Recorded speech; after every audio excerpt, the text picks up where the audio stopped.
the concept of micro-teaching. So first, concept of micro-teaching. First, concept of micro-teaching is teaching in its real form but with a minimum concept. So when you say minimum concept, so just like what Maxim discussed to us that about the lesson chunking. So means minimum concept. So instead of discussing the whole content in one time or at the same time, you need to chunk it to yes, that's it. So second is the exercise, which is designed focuses mostly on the basis teaching skills with the help of feedback based on the knowledge and information of the students' learning level.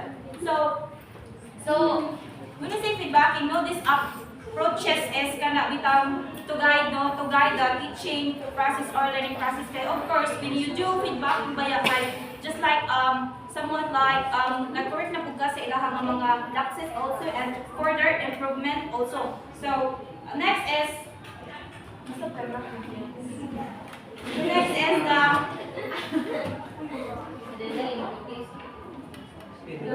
so just bear with me guys. So kaya wala siya bitaw. So third is the teaching is conducted for students who are from different backgrounds and their intellectual ability. So just like what Maxim said earlier, that our students have different needs. No, we have inside our classroom in public school we have different we have a lot of students. No, so yes, 45. So it means its students have different needs.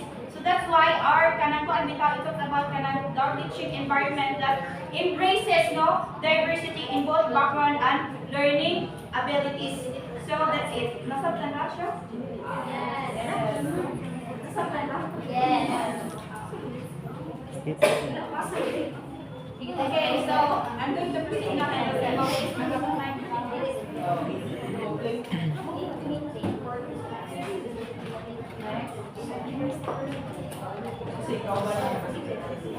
so fourth is the monitoring the micro-teaching exercise conducted in the classroom. So in what way that we can monitor the teaching exercise conducted in our classroom? In what way that we can monitor the teaching exercise conducted in the classroom? So, ibutang ba siya nga you are ikaw someone like the observer. So, okay, in a way of observation, yes, observing, yes, feedback, yes, also assessment and giving practical tips. Kaya one guni siya like somewhat gawang micro-teaching kay on how to become effective man siya nga teacher. So this concept of micro-teaching this is kanang mga ways bitaw konsepto kung unsa jud ang micro-teaching kay kanang ang micro-teaching is talks about kanang somewhat like how to become an effective teacher. So through that through monitoring, observing, feedbacking, assisting or giving practical tips, so we can ensure that quality learning and we can ensure quality learning and achievement of goals.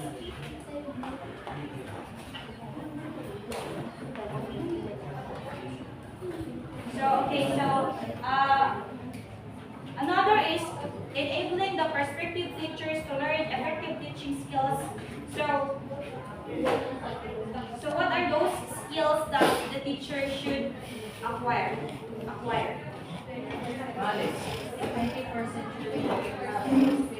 Me, Angelo. Can you please Darren? So what are those skills that the teacher needs to acquire? Just give your idea lang yan. Skills that the teacher should possess to their students are their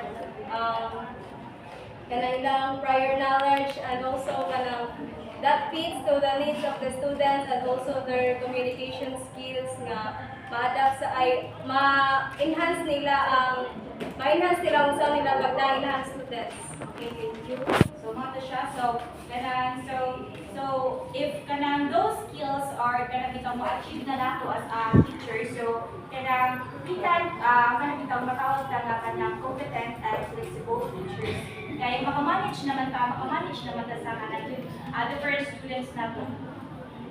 So, next is helping the students to actively participate in teaching by providing a low-stress situation. So, here is fostering a safe and supportive atmosphere so that the students encourage to learn. So, fostering a safe and supportive atmosphere. So, this ka nila pining mga about sa kanang environment sa student para kanang ma-encourage siya nga learn sila. So, last is it also offers opportunities for training of regular time intervals. So, it means that it is the ongoing training and professional development. So,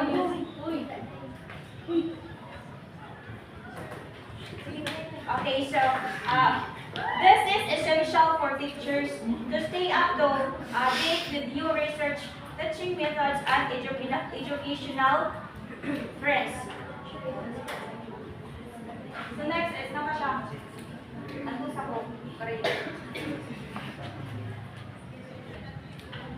Okay, next is since we already done with the concept of micro-teaching, so nasabtan na katong concept sa gamay lang nasabtan ninyo nasabtan na gamay na concept sa micro-teaching.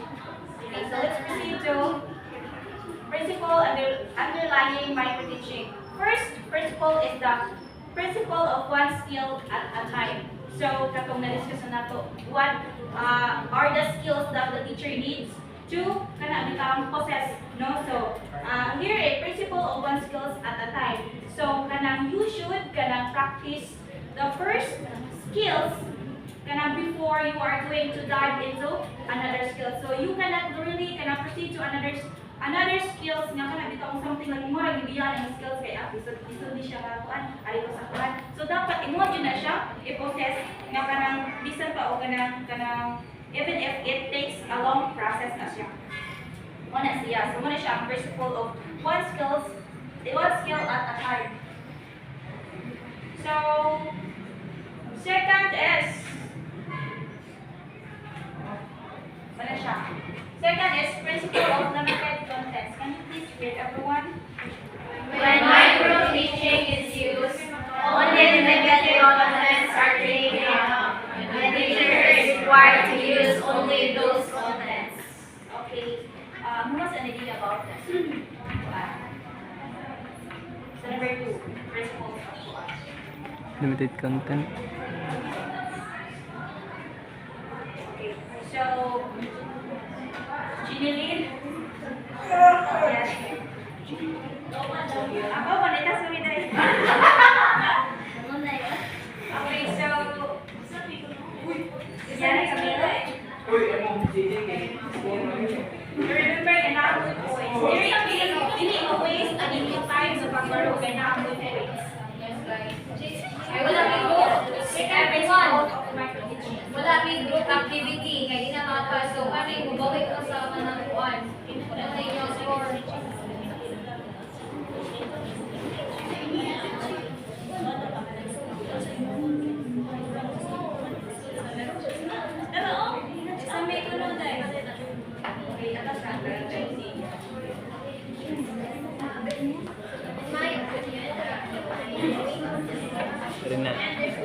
Rina.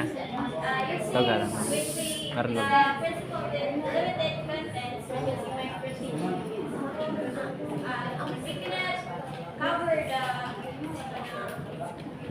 The whole lesson because it was limited. It has a limited content. So it affects the teaching process. Okay, thank you. Very good. So just like what Camille said, we can really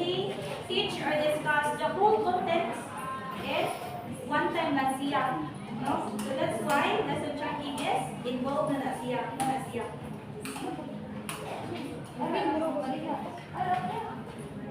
So third, principle of practice. By practicing one skill at a time, a lot of practice is given. It is practice that makes a man perfect. Ready?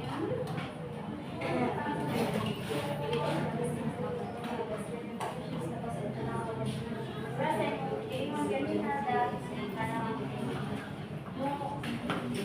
We need to practice one skills before na proceed sa other na skills. Correct. So, nakadungog na sa giingon ni Beverly? Nakadungog ra? Yes. Nasab na nasad? Yes. Then, no need for me to discuss further. Okay, nakuha naman ni Beverly. So, just listen to your classmate who stand and participate. Okay? Yes. Para good. So, okay.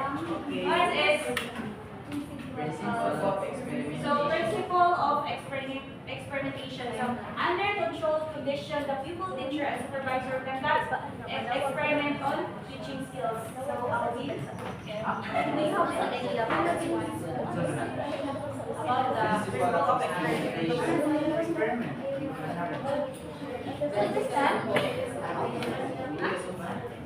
The principle of experimentation under the control condition, the pupil, teacher, and supervisor conduct experiment of teaching skills. So, teaching skills, it is the way that teacher teach. So, it is a type of experimentation on the teaching skills or skills that teacher should, way of teaching ito niya. With the guide of the supervisor, na siya magtanaw, the teacher with his or her experiment skills, i-conduct sa student niya. So, principle of experimentation. So, that's it. So, naminaw mo, Alvin? Wow. Nasabtan ra? Today. Okay ra? So, wala.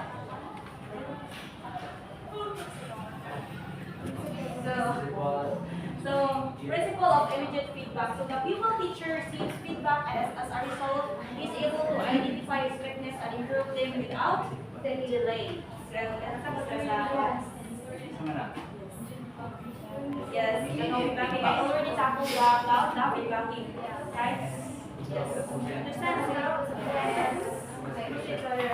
Principle of evaluation. So, by evaluating the pupil teacher's performance, quality learning is ensured. So, I already tackled what is evaluating, right? So, through evaluating the quality learning is ensured. So, why man?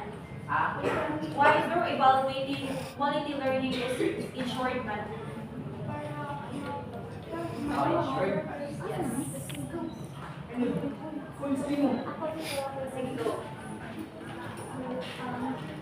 For me, the importance of principle of evaluation is to know the performance or the progress of the students so they can adapt or they can ensure that we have already enough learning. Thank you. So that's it. So evaluating the pupil teacher's performance, what the learning is ensured. So kanang di ba kanang evaluation is kanang kuan man siya kanang observe, evaluating the outside area nga improve pag yun niya.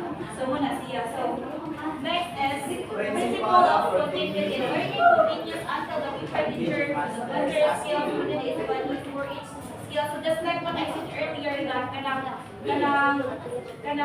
those different skills that the teacher need is kanang need jud niya na mga ma-acquire o ma-possess kay we are supposed to teach the different diverse students and kanang through that kanang if kanang we cannot really kanang manage ourselves in teaching, so how can we manage our different students?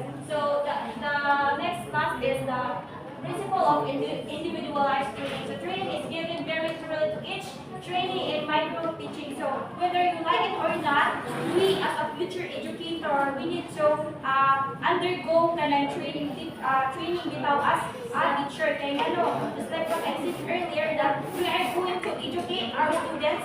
We are going to giving them the information that they need. So that's why we need to go or undergo the training. So that's it. So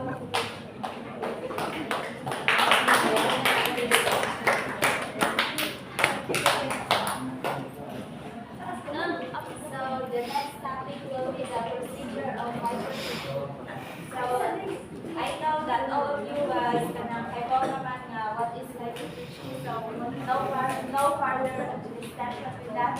So let's move to skill definition. Skill definition is a micro teaching skills are defined in terms of teaching behaviors to acquire knowledge or require skills which they need to master. So anyone of the class who has an idea about skill definition? Adrian. So skill definition is to do something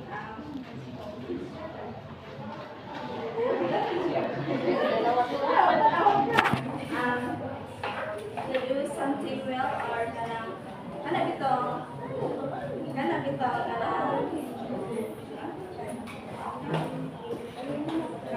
ito imong mag-gain kita kanang skill definition imong mag-gain through practice or imong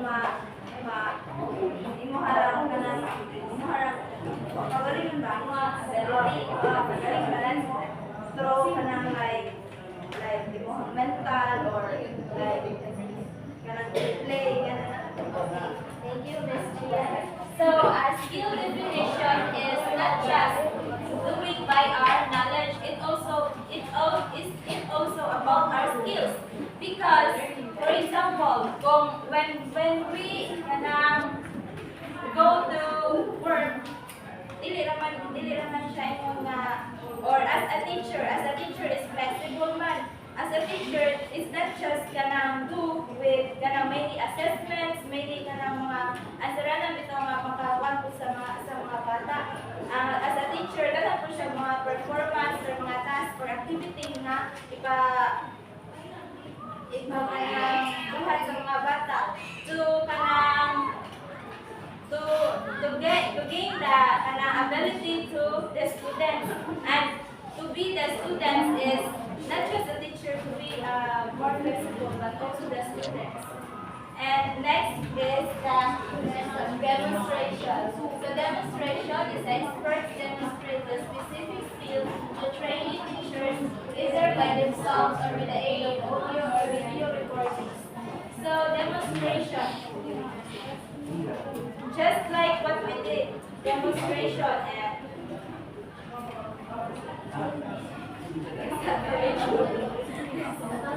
so, okay, Jenny, share your insights.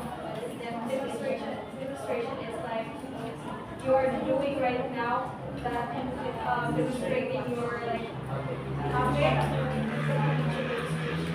It's really understandable. So as much as everything said, and demonstration is really understandable because all of us were experience na demonstration. And one thought, demonstration is not just like reporting. That because demonstration has a step-by-step process to sunod. If we say reporting is not just report hatag kasi yung opinion or mga insights. Demonstration is first you monitor the students first on how they first on how you engage the students, how they are very active in your active. Then next is the lesson planning. To practice the skill, the trainee teacher plans a short lesson. With the help of his supervisor, he prepared this micro-teaching lesson plan. From the word lesson plan. So, what are those two types of lesson plan? What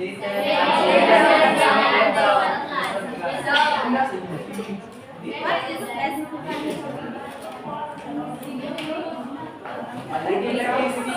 Lesson planning. Miss Shamel and share your insight what is lesson planning in your own.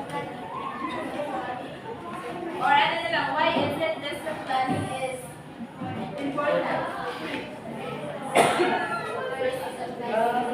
Lesson planning serves as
And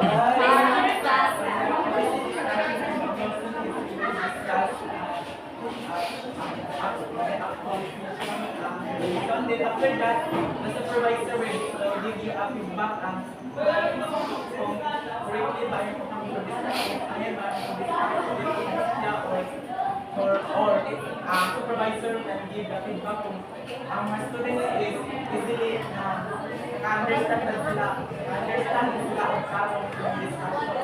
Okay, very good. So, no further explanation. Discussion and conclusion is already at tackled with Mr. Bagsakis. Sa ganito, discussion of conclusion. Everyone, basta na discussion. As well as Bagsak said. Ano naman? Basta na discussion. Sabi ka sa Bagsak.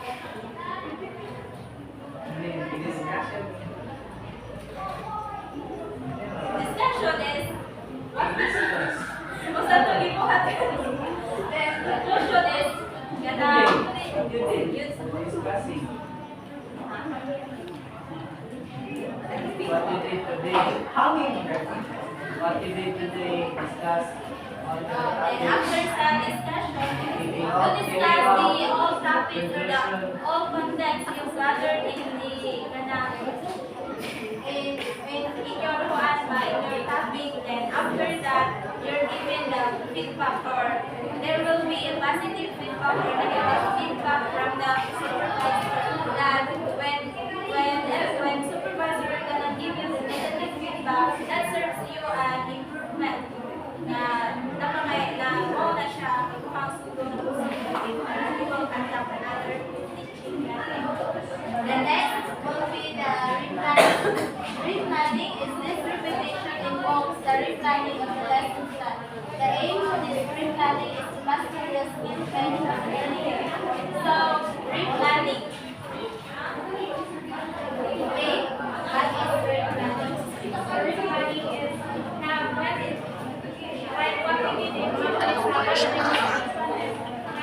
naman siya yung objectives na dapat ako ma-acquire as a student na success na at the end of the lesson na learners learn about this blah blah blah. So replanning is parang katong objectives is wala siya na acquire sa students is ilang palibon ang buwan para ma-master ang skill. Okay. Replanning is an important also to in teaching method. That because to as a teacher to master all the skills that you gonna do to teach the students and also to replanning is to know that makatabang sa siya to improve para ma-improve ang ato ang skills sa pag-teach like mabitaw matuta to replanning that because when we see that the students the students did not understand our topic well, so makausap jud kanila. So that's why we need to observe first the students how they communicate to the teacher. Kay every student is different and we have or in a classroom we have the diverse students. So next is reteaching. Reteaching is the time duration is kept as same as a previous class. So reteaching just like replanning, you teach kanang balik rapod guys. To further understand the students well on how you to further the students well, to further understand the students on your topic, then bring reteaching or recap. That's why every teacher needs to recap the discussion.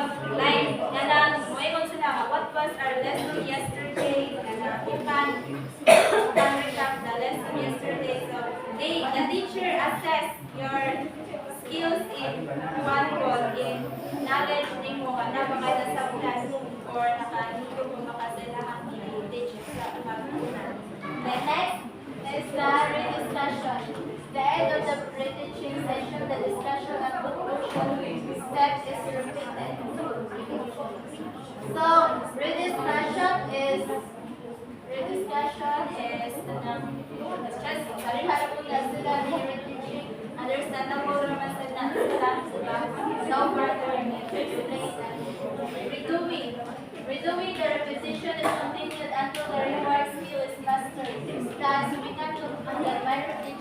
principles of recording, teaching, discussing, and doing. So, Marica's lesson started doing.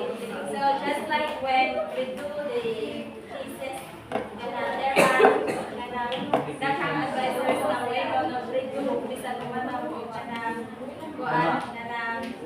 mana mo o kanang question dito nila like kanang magdadang na o final defense, final defense na you need to do that because kanang basta mo defense but kanang the way nga gigaman nyo sa book is need ka dyan na sila usbunon. So, mo na ang para sa rito. Wala po sa rito, bali sa in a classroom session, rito if ever the teacher will give you another, or if ever the teacher will give you a task, then the teacher will not be kanang lilibitaw sila kanang one bala. So you need to rito, balik-balik mo nila para ma-master natos na sila. Sabot ra. Next, evidence-based principles of effective learning and teaching.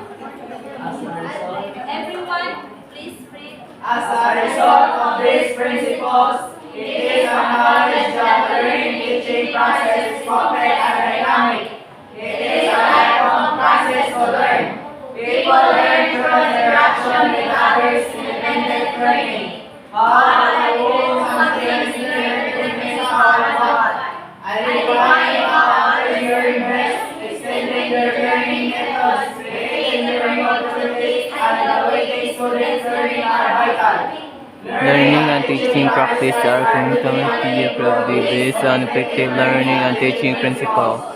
This assumption suggests that learning-teaching process is multiplicative term of what learned, how it is learned, and how students learn social norms and value from doing.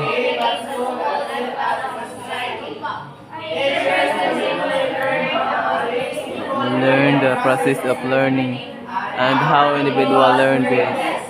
Teachers bring their own social and cultural value to the learning and teaching process. Wow.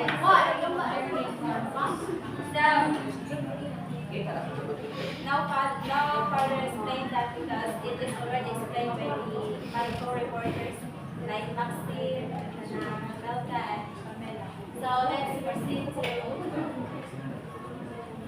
Principle 1.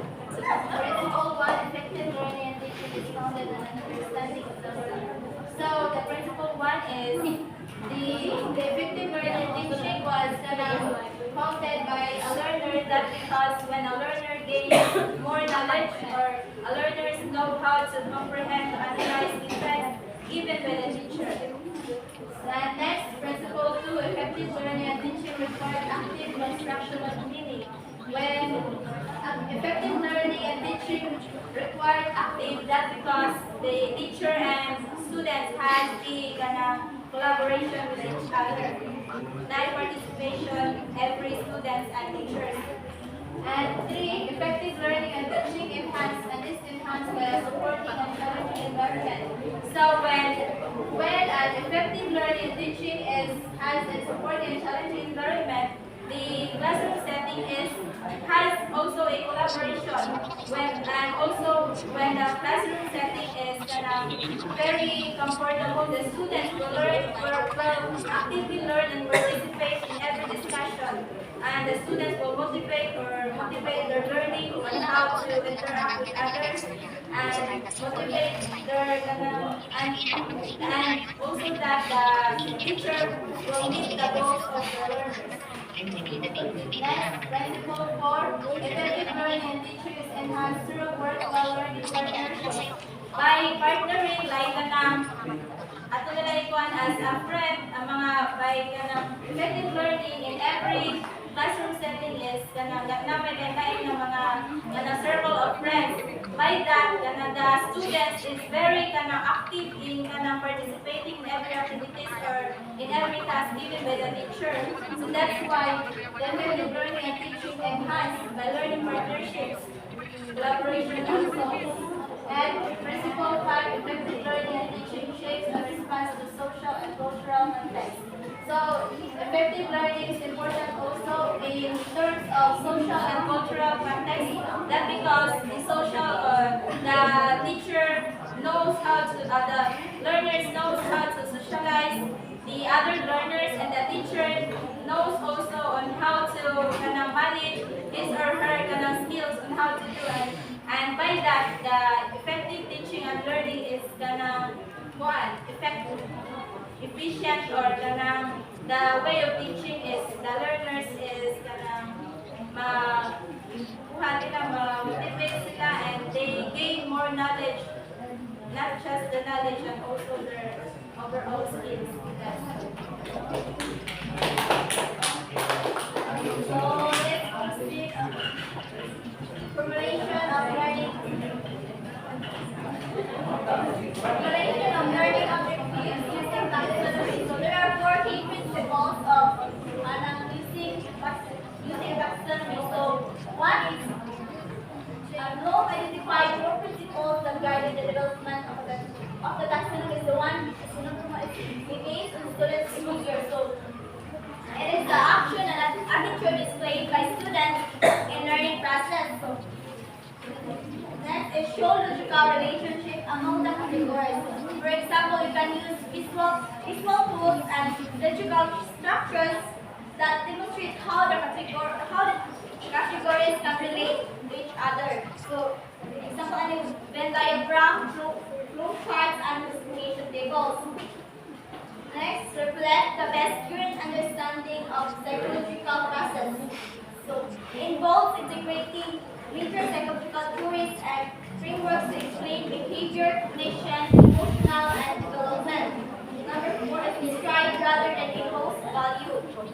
Then, means presenting facts, observation, or details in a neutral, objective manner without attaching subjective evaluation like good or bad. So, next, Bloom taxonomy. So way back sa una nga natako naman jud yung Bloom taxonomy. So kinsa na idea sa what is Bloom taxonomy? Very dilatory. So taxonomy. What is Bloom taxonomy? Way back pag first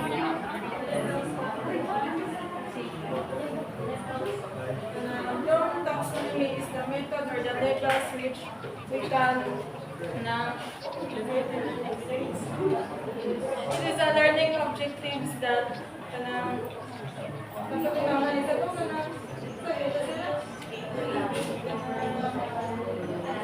analyzation, evaluation,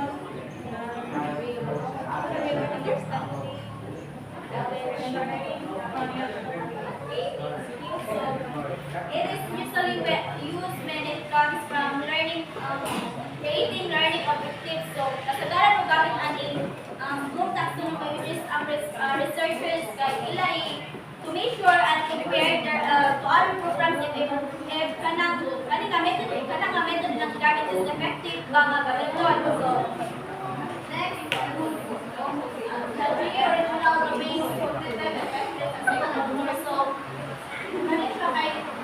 so kuha kayo what is explain na kasi doon kay nakakaroon ng cognitive, affective, at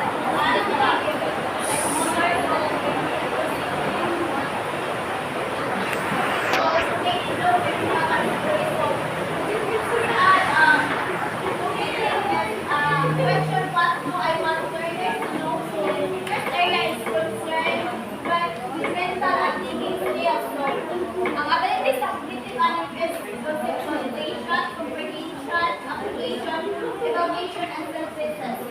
So, affective is concerned with feelings or emotion. Abilities of receiving, responding, valuing, organizing, and characterizing. So, psychomotor is area what action do I want learners to be able to perform? So, the abilities of psychomotor is perception, simulation, information, and production, and mastery.